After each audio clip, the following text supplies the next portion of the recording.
শিলিগুড়িতে গোপন সূত্রে পাওয়া খবরের ভিত্তিতে অভিযান চালিয়ে 4 দুষ্কৃতীকে ধরতে সক্ষম হল প্রধাননগর থানার পুলিশ।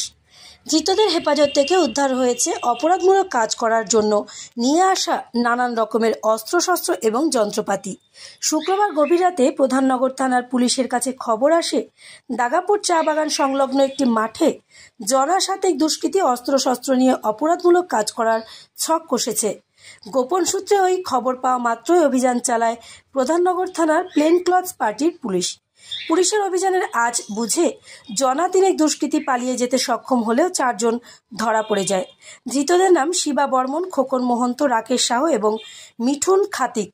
ধৃতদের হেফাজত থেকে পুলিশ উদ্ধার করে নানান রকম অস্ত্রশস্ত্র এবং যন্ত্রপাতি। এরপর তাদের নিয়ে আসা হয় প্রধাননগর থানায়। ধৃতদের জিজ্ঞাসাবাদ করে ঘটনাস্থল থেকে পালিয়ে যাওয়া বাকি দুষ্কৃতীদের নাম তথ্য জোগাড় করে তাদের খোঁজে তল্লাশি চালাচ্ছে প্রধাননগর থানার পুলিশ। অভিযানে ধৃত 4 জনকে শনিবার শিলিগুড়ি আদালতে পেশ করা হয়।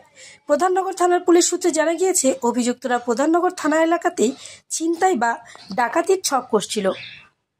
मतलब गांव में ढुकाएगा तो कोई असर नहीं पड़ेगा। नया चीज का छोड़